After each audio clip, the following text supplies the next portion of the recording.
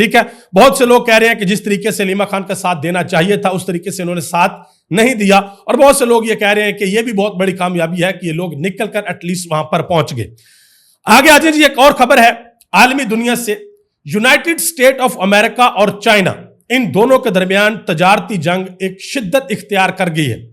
امریکہ نے پوری دنیا کے اندر جہاں جہاں سے امریکہ کے اندر چیزیں بکنے کے لیے آتی ہیں, امریکہ نے ان ملکوں کے اوپر ٹیرف عائد کر دیا, ایک ٹیکس عائد کر دیا, اور پھر امریکہ کو لوگوں نے جواب بھی دیا.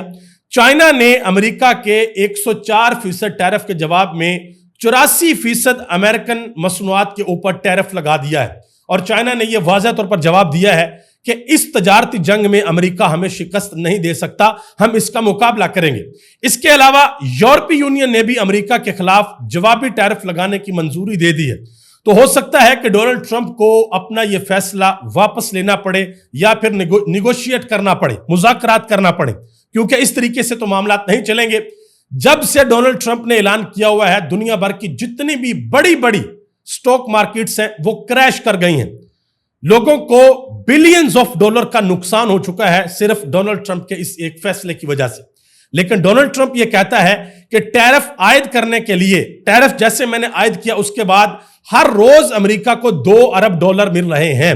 لیکن دوسری طرف ایک اور چیز میں آپ کو بتا دوں, ایلون مسک جو کہ ڈونلڈ ٹرمپ کے ساتھ ہیں, ایلون مسک کی جو کمپنی ہے اس کی گاڑیاں سب سے زیادہ دنیا میں چائنا کے اندر خریدی جاتی ہیں.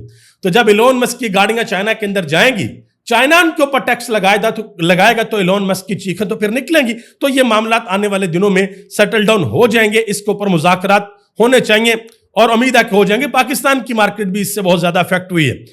ڈونلڈ ٹرمپ نے ایک اور بیان دیا ہے, کہتے ہیں کہ کچھ لوگ مجھے یہ کہہ رہے ہیں کہ آپ جو چاہیں ہم کرنے کو تیار ہیں, لیکن آپ ہمارے ساتھ بس ذرا ڈیل کر لیں, جو آپ کہیں گے, آپ ہمارے مائی باپ ہیں, جیسے آپ کہیں گے ہم ویسے کریں گے, بس امریکہ ہمارے ساتھ ڈیل کر لے. اور حیران کن طور پر ڈونلڈ ٹرمپ کا یہ بیان پاکستان کے سوشل میڈیا کے اوپر بہت زیادہ وائرل ہو رہا ہے, اور لوگ اس پہ بات کر رہے ہیں کہ شاید پاکستانی حکومت کچھ ایسا ڈونلڈ ٹرمپ کو کہہ رہی ہے.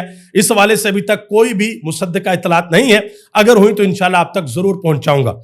آگے آ جائیں جی, سلمان اکرم راجہ نے 2 لسٹیں اڈیالہ جیل کے حکام کے حوالے کر دی ہیں, جو سپرنٹنڈنٹ اڈیالہ جیل ہے ان کو بھیج دی ہیں کہ کل کے روز ملاقات کے لیے عمر ایوب خان, شبلی فراز, صاحبزادہ حامد رضا, علامہ ناصر عباس, اس کے علاوہ احمد بچر اور نیاز اللہ نیازی, یہ 6 لوگ عمران خان سے ملاقات کریں گے جو ان کی پارٹی کے لوگ ہیں. اس کے علاوہ جو فیملی ہے ان میں علیمہ خان, نورین خان, ڈاکٹر عظما خان اور قاسم زمان, یہ لوگ جائیں گے اور ملاقات کریں گے. اب دیکھنا یہ ہے کہ کل پھر ملاقات کروائی جاتی ہے یا نہیں کروائی جاتی, یا اپنے جو منظور نظر لوگ ہیں ان کو صرف اڈیالہ جیل کے اندر بلایا جاتا ہے. بیرسٹر گور علی خان کل جاتے ہیں یا نہیں جاتے, علیمہ خان کو اگر دوبارہ نہیں ملنے دیا جاتا تو تحریک انصاف کا آگے کیا لاہ عمل ہوگا, یہ کل کے دن میں پتہ چلے گا. اور جو کے پی اسمبلی کا بل ہے اس کے حوالے سے اہم ترین تفصیلات میں آپ کے سامنے رکھنے کے لیے جا رہا ہوں کہ اس پر جو سوشل میڈیا کے اوپر باتیں ہو رہی ہیں, تحریک انصاف کی قیادت کے اوپر جو تنقید ہو رہی ہے وہ کیوں ہو رہی ہے, اس کا حل کیا ہے, وہ بھی میں آپ کو بتاتا ہوں. اچھا, نصرت جوید نے ایک بڑی اہم بات کی ہے. انہوں نے کہا کہ منگل کا جو دن ہے وہ وقف ہے کہ اس دن فیملی ملاقات کرے گی, لیکن علیمہ خان کی ملاقات نہیں کروائے گی. انہوں نے کہا کہ حکومت کی یہ کوشش ہے کہ علیمہ خان ہائی کورٹ کے اندر جائیں اور وہاں پر جا کر پٹیشن دائر کریں, اور حکومت کے پاس شاید کچھ ثبوت ہیں, وہ ثبوت رکھنا چاہیں گے عدالت کے سامنے کہ علیمہ خان کی وجہ سے جو سوشل میڈیا کے اوپر طوفان برپا ہوتا ہے اس کی وجہ علیمہ خان ہے. تو نصرت جوید نے یہ بھی کہا کہ پہلے جب ہائی کورٹ کے اندر کیس لگا تھا, جس وقت یہ کنڈیشن لگائی گئی تھی کہ بھائی کوئی بھی اڈیالہ جیل سے باہر نکل کر پریس کانفرنس نہیں کرے گا, تو اس وقت وہ سارا کچھ رکھ دیتے. آخر میں انہوں نے ایک بڑی اہم بات کی ہے. انہوں نے کہا کہ بیگم نصرت بھٹو صاحبہ جس وقت ذوالفقار علی بھٹو سے ملاقات کرنے کے لیے جاتی تھی تو 2 کتابوں کا مواد وہ لے کر جا سکتی تھی, ان کو اجازت تھی. انہوں نے کہا کہ آج تو 2025 ہے اور ایسی چیزوں کو روکا نہیں جا سکتا. انہوں نے بات کیا کہ ان چیزوں کو آپ روک نہیں سکتے کہ کوئی جا کر ملاقات, ویسے بھی علیمہ خان جا کر ملاقات کرتی ہیں, وہ اسی وقت باہر نکل کے سارا کچھ بتا دیتی ہیں کہ عمران خان نے کیا کہا ہے. اس کے علاوہ جی پاکستان تحریک انصاف 10 اپریل کو نشتر ہال پشاور کے اندر کنونشن کرنے کے لیے جا رہی ہے. 11 اپریل کو سوات کے اندر جلسہ ہے جس سے مراد سعید خطاب کریں گے, اور 11 اپریل کو ہی مردان کے اندر ایک بہت بڑا کنونشن ہونے کے لیے جا رہا ہے. تو یہ پاکستان تحریک انصاف جو ہے مومنٹم بنا رہی ہے اپنے کارکنان کے اندر کہ لوگوں کے اندر مومنٹم ہو, تاکہ کل کو اگر کوئی احتجاجی تحریک چلے تو اس کے بعد پھر جو ہے لوگ جو ہے وہ بڑی تعداد میں باہر نکلے. آگے آ جائیں جی. کے پی اسمبلی کے اندر جو بل پیش ہونے کے لیے جا رہا ہے اس کے اوپر بحث بھی ہوگی. بہت سے لوگ اس کے اوپر اعتراض کر رہے ہیں, پاکستان تحریک انصاف کی قیادت کے اوپر تنقید کر رہے ہیں. جو تحریک انصاف کے نوجوان ایم این ایز ہیں اور ایم پی ایز ہیں, شاہد کھٹک, مینا خان افریدی, سہیل افریدی, ان کے اوپر بھی تنقید ہو رہی ہے. اس کا ایک آسان ترین حل ہے. عمیر نیازی صاحب نے ایک بات کہی ہے. انہوں نے کہا جی علیمہ خان بالکل ٹھیک کہہ رہی ہیں کہ عمران خان سے مشورہ کیے بغیر ہمیں معدنیات کا بل منظور نہیں کرنا چاہیے. ٹھیک ہے. اور علی امین گنڈا پور کیا کہہ رہے ہیں؟ وہ کہہ رہے ہیں کہ معدنیات بل پر خیبر پختونخوا اسمبلی میں بحث ہوگی, تب کوئی ثابت کرے کہ ہم کسی کو کچھ دے رہے ہیں یا نہیں دے رہے. اب میں یہاں پر ایک چیز آپ کو بتا دوں. جو پاکستان تحریک انصاف کے کارکنان ہیں, ووٹر ہیں, سپورٹر ہیں, وہ تنقید کر رہے ہیں. اور آپ کو پتا تحریک انصاف کا سوشل میڈیا یک دم ایکٹیویٹ ہوتا ہے اور چڑھ جاتا سب کے پیچھے کہ بھائی اس سوال کا ہمیں جواب دیا جائے. اور پھر وہ اپنی قیادت سے جواب لے کر رہتے ہیں. آج تک انہوں نے جواب لیا ہے اور آج تک انہوں نے بہت بڑے بڑے فیصلے ریورس بھی کروائے ہیں. میں اس کا ایک آسان سا حل آپ کے سامنے رکھنے لگا ہوں اور آپ سے گزارش کروں گا کہ یہ حل آپ نے کے پی اسمبلی کے جو ایم پی ایز ہیں ان تک پہنچا دیں اور علی امین گنڈا پور صاحب جو ہیں ان تک پہنچا دیں. علی امین گنڈا پور اپنے ایک بیان سے یہ ساری کی ساری صورتحال کو نیوٹرلائز کر سکتے ہیں, یعنی کہ ساری جھاگ کو بٹھا سکتے ہیں. علی امین گنڈا پور صاحب ایک بیان دیں, وہ کہیں جی جتنے بھی لوگوں کو اس کے اوپر تحفظات ہیں وہ تحفظات ہم دور کریں گے. علی امین گنڈا پور یہ کہیں کہ میں جا رہا ہوں اڈیالہ جیل, بل کی کاپی میں ساتھ لے کر جا رہا ہوں, ساتھ میرے وکلا بھی جا رہے ہیں, اور جا کر میں عمران خان کے سامنے یہ بل رکھ رہا ہوں. کیوں؟ کیونکہ کے پی کے کی عوام کا جو مینڈیٹ ہے وہ عمران خان کا مینڈیٹ ہے. عمران خان کو جا کر کہوں گا کہ آپ کا صوبہ ہے اور آپ نے مجھے وزیر اعلیٰ بنایا ہے, یہ بل ہم پاس کرنے لگے ہیں, یہ اس بل کی شکیں ہیں, اس بل سے میرے صوبے کی عوام کو یہ فائدہ ہوگا, کیا مجھے یہ بل پاس کرنا چاہیے یا نہیں کرنا چاہیے. عمران خان بل کو دیکھیں گے, اگر تو صوبے کے لیے ٹھیک ہوا تو عمران خان کہہ دیں گے کر دو پاس, اور اگر عمران خان کو لگا کہ نہیں بھائی یہ بل ٹھیک نہیں ہے تو عمران خان کہیں گے کہ اس کے اندر یہ چینجنگز کر کے پاس کر لو, یا زیادہ سے زیادہ عمران خان یہ کہہ دیں گے کہ اس بل کو پاس نہ کریں اور پھر آپ کو روکنا پڑے گا. یہ سیدھا سا اور آسان سا حل ہے, بجائے اس کے کہ پاکستان تحریک انصاف کا جو سوشل میڈیا ہے وہ یہ کہے کہ یہ بھی غدار ہے, یہ بھی غدار ہے, یہ بھی غدار ہے اور یہ بھی غدار ہے. جب سارے کے سارے غدار بن جائیں گے تو پیچھے رہ کون جائے گا بھائی؟ پارٹی تو ساری کے ساری غدار ہو جائے گی, پیچھے کون بچے گا؟ تو یہ بڑی امپورٹنٹ چیز ہے. یہ ایک پاکستان تحریک انصاف کے رہنما ہے یار محمد خان نیازی, انہوں نے ایک ٹویٹر کے اوپر پوسٹ لگائی. انہوں نے کہا جی واٹس ایپ گروپس کے اندر یہ چیز سرکولیٹ ہو رہی ہے کہ مائنز اینڈ منرل بل کابینہ سے پاس ہو چکا ہے, یار محمد خان نیازی کی تصدیق. انہوں نے کہا جی ماشاءاللہ سے واٹس ایپ گروپ میں یہ پیغام بھی شیئر ہونا شروع ہو گئے ہیں, اللہ معافی. یعنی کہ ان کا کہنے کا مطلب کہ میں نے ایسا کچھ نہیں کہا. اب ذرا آگے آ جائیے, میں نے آپ کو بڑا آسان سمجھا دیا کہ علی امین گنڈا پور اس چیز کو بڑے آرام سے نیوٹرلائز کر سکتے ہیں. سلمان قمراجہ سے ایک سوال کیا گیا, ان سے یہ پوچھا گیا جی بیرسٹر علی ظفر نے کہا ہے کہ مجھے عمران خان نے بلایا تھا ملاقات کرنے کے لیے, تو سلمان قمراجہ نے کہا ہے کہ نہیں, عمران خان نے ان کو نہیں بلایا, یہ بیانیہ غلط ہے. جو اندر سے آئے اور باہر آ کر کہے کہ مجھے عمران خان نے بلایا تھا, ایسا کچھ نہیں ہوتا. ایک اور انٹرسٹنگ چیز ہے جی, بیرسٹر گوہر علی خان نے سلمان قمراجہ کو جواب دیا. انہوں نے کہا جی بیرسٹر سلمان قمراجہ نے 25 تاریخ کو عمران خان سے ملاقات کیوں کی تھی؟ کیا تب عمران خان کی بہنیں باہر نہیں کھڑی ہوئی تھی؟ یہ انہوں نے بات کی ہے کہ سلمان قمراجہ کیوں گیا تھا ملنے کے لیے. اچھا, اس میں ایک چیز آپ کو بتا دوں, بیرسٹر گوہر علی خان ہوں یا سلمان قمراجہ ہوں یا کوئی تیجا میجا جو بھی ہو, سب سے اہم ترین سوال یہ ہے کہ عمران خان کی بہنوں کو ملاقات کیوں نہیں کرنا دی گئی. چاہے سلمان قمراجہ ملاقات کرنے کے لیے چلے گئے تھے یا بیرسٹر گوہر علی خان ملاقات کرنے کے لیے چلے گئے تھے. اور یہ جو کل کی ملاقات نہیں کروائی گئی, یہ اس حوالے سے بڑی اہم تھی کہ علیمہ خان نے یہ اعلان کر رکھا تھا کہ اگر میرے بھائی کے ساتھ ملاقات نہ کروائی گئی تو میں دھرنا دے دوں گی. یہ علیمہ خان نے اعلان کیا ہوا تھا. تو میرا خیال ہے کہ اس کے اوپر پاکستان تحریک انصاف کو ورکنگ کرنے کی ضرورت ہے. جو سوشل میڈیا کے اوپر تحریک انصاف کی قیادت کے اوپر بہت زیادہ تنقید کی جا رہی ہے, اس حوالے سے صنم جاوید خان نے ایک انتہائی اہم ٹویٹ کیا. کہتی ہیں کہ گرفتار ہو جاؤ تو کہتے ہیں کہ یہ فرمائشی گرفتاری ہے, اگر گرفتاری سے بچ جائیں تو کہتے ہیں کہ یہ کیسے بچ گئے, احتجاج پر جاؤ تو کہتے ہیں کہ ٹک ٹاک بنوانے آ گئی ہے, نہ جاؤ تو کہتے ہیں کہ کیوں نہیں آئی. انہوں نے کہا کہ جو نہ بولے اس کو کہتے ہیں کہ یہ کیوں نہیں بول رہا, اور جو بول رہا ہے اس کو کہتے ہیں کہ اس کو راضی نامہ دیا ہوا ہے. انہوں نے کہا کہ یہ ساری کی ساری چیزیں ہیں, آپ کس حال کے اندر خوش ہیں. یہ صنم جاوید خان نے ایک سمجھ لیں کہ تحریک انصاف کے جو سوشل میڈیا کے ورکر ہیں ان کے سامنے اپنے ایک دکھ کا اظہار کیا ہے۔ اعظم سواتی صاحب نے بھی جی اپنے ٹویٹر کے اوپر ایک پوسٹ لگائی ہے، نیچے انہوں نے عمران خان کے ساتھ جو ملاقات کی تھی زمان پارک میں، جب عمران خان کی ٹانگ بھی زخمی تھی، ساتھ اعظم سواتی بیٹھے ہوئے ہیں، انہوں نے اوپر 2 لائنیں لکھی۔ انہوں نے کہا کہ اگر تم اپنی پوری زندگی کوشش کے باوجود اجالا نہ لا سکو تو کوئی بات نہیں، لیکن اندھیروں سے صلح نہ کرنا، اور نیچے لکھا اعظم خان سواتی۔ ٹھیک ہے جی، یہ انہوں نے کلیریفیکیشن دینے کی کوشش کی ہے کہ بھائی میں نے اندھیرے کے ساتھ صلح نہیں کی، جو عمران خان نے کہا ہے میں اس کے اوپر ڈٹ کے کھڑا ہوں، یہ انہوں نے بات کی ہے۔ سوال پھر وہی ہے کہ جب تک علیمہ خان نہیں ملتی تب تک اصل صورتحال کا پتہ نہیں چلے گا۔ شاہ محمود قریشی قیدی نمبر 805 نائب کپتان، انہوں نے آج ایک اہم ترین بیان دیا ہے۔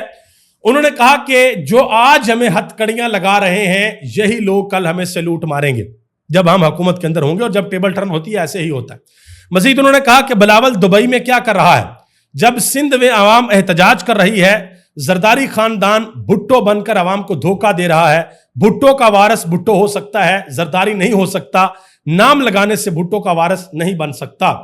شاہ محمود قریشی صاحب کو یہ گلہ کہ بلاول صاحب دبئی کیوں گئے ہیں، سندھ کی عوام احتجاج کر رہی ہے۔ بھائی بلاول دبئی چلے گئے ہیں تو آپ اندازہ لگائیں، اس کے والد صاحب بیمار ہیں پھر بھی چلے گئے ہیں، تو جو بندہ بیمار والد صاحب کو چھوڑ سکتا ہے وہ عوام کو تو چھوڑ ہی سکتا ہے، یہ تو بڑی سیدھی سی بات ہے۔ ابھی تک اتنا ہی، آپ سب کا بہت بہت شکریہ، مجھے اپنی دعا میں یاد رکھیے گا، اور اس دعا کے ساتھ مجھے اجازت دیں کہ اللہ تعالیٰ آپ سب پر اپنا خاص فضل اور کرم فرمائے، اللہ اس ملک پر اپنا کرم فرمائے، اللہ عالم اسلام پر اپنا کرم فرمائے، اور پوری دنیا کے اندر جہاں جہاں پر مسلمان نبی علیہ الصلوۃ والسلام کی امتی زیر عتاب ہے، اللہ سے دعا ہے کہ اللہ پاک ان کی غیبی مدد فرمائے، کیونکہ جو 57 اسلامی ممالک ہیں ان کے اندر غیرت نام کی کوئی دور دور تک چیز نہیں ہے کہ ان کے اندر کوئی غیرت آئے ان کے اندر اور یہ اٹھ کے کھڑے ہوں اور یہ دنیا سے پوچھ سکے کہ مسلمانوں کے اوپر ظلم کیوں کیا جا رہا ہے۔ ان کے اندر تو غیرت نہیں ہے، تو ہمارا یہ فرض ہے کہ ہم گڑ گڑا کر اللہ سے دعائیں مانگیں، ہاتھ اٹھا کر اللہ سے دعائیں مانگیں